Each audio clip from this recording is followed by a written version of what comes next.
मार्गशीर्ष शुक्ला मोक्षदा एकादशी। युधिष्ठिर बोले, हे देव, मुझे बड़ा संदेह है।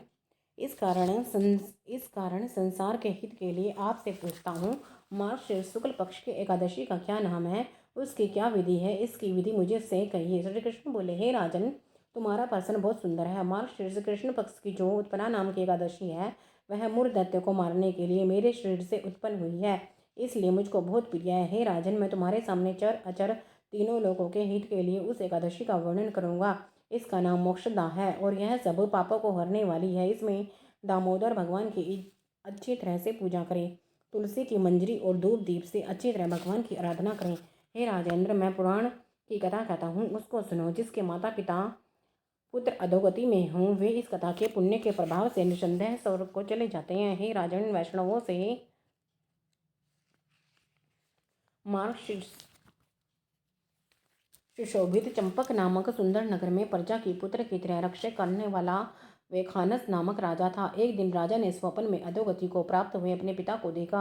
यह देखकर उसे आश्चर्य हुआ। उसने ब्राह्मणों से स्वप्न का वृतांत कहा। हे ब्राह्मणों, मैंने स्वप्न में अपने पिता को नरक में पड़ा हुआ देखा है। पिता ने मुझसे कहा कि हे पुत्र, मैं अधोगति में हूँ, मेरा उद्धार करो। स्त्री पुत्र मुझे अच्छे नहीं लगते, मैं क्या करूँ। हे ब्राह्मणों, जिसके द्वारा मेरे पूर्वजों को मोक्ष हो जाए, ऐसा दान व्रत तप योग कुछ बतलाइए। ब्राह्मण बोले, हे नृप, यहाँ परवर्त मुनि का आश्रम पास में है। वह भूत भविष्य वर्तमान सबको जानते हैं, उनके पास आप जाइए।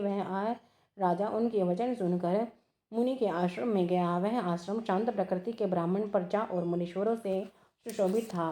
राजा ने वहां जाकर पृथ्वी पर साष्टांग प्रणाम किया। मुनि ने राज्य के 7 अंगों की कुशल पूछी और कहा कि तुम्हारा राज्य निष्कंटक तो है। राजा बोला, हे विप्र, आपकी कृपा से सब कुशल होने पर भी कुछ विघ्न उपस्थित हो गया है। हे ब्रह्मन, मुझे कुछ संदेह है, उसको आप दूर कीजिए। पर्वत मुनि राजा के यह वचन सुनकर नेत्र बंद करके भूत भविष्य को सोचने लगे। फिर राजा से बोले, हे राजेंद्र, आपके पिता के पाप को मैंने समझ लिया है। तुम्हारे पिता ने काम के वशीभूत होकर स्त्री को रति दी और दूसरी स्त्री के आग्रह करने पर भी ऋतुदान नहीं दिया। इस कर्म से वह नरक में पड़ा है। राजा बोला, हे मुनि, किस व्रत और दान से उस नरक से मेरे पिता का उद्धार होगा, यह उपाय मुझसे कहिए। मुनि बोले, मार्गशीर्ष शुक्ल पक्ष में मोक्षदा नाम की एकादशी है। तुम सब लोग उसका व्रत करके उसका पुण्य पिता को दे दो। मुनि के इस वचन को सुनकर राजा अपने घर आ गया। अब अगहन सुदी 11 आई, तब स्त्री पुत्र और रविवास समेत पूरे परिवार समेत विधि पूर्वक व्रत करके उसका पुण्य राजा को दिया। वेखानस का पिता स्वर्ग को गया और आकाश से स्पष्ट शब्दों से राजा से बोला, हे पुत्र, तेरा सदा कल्याण हो। यह कहकर वह स्वर्ग को चला गया।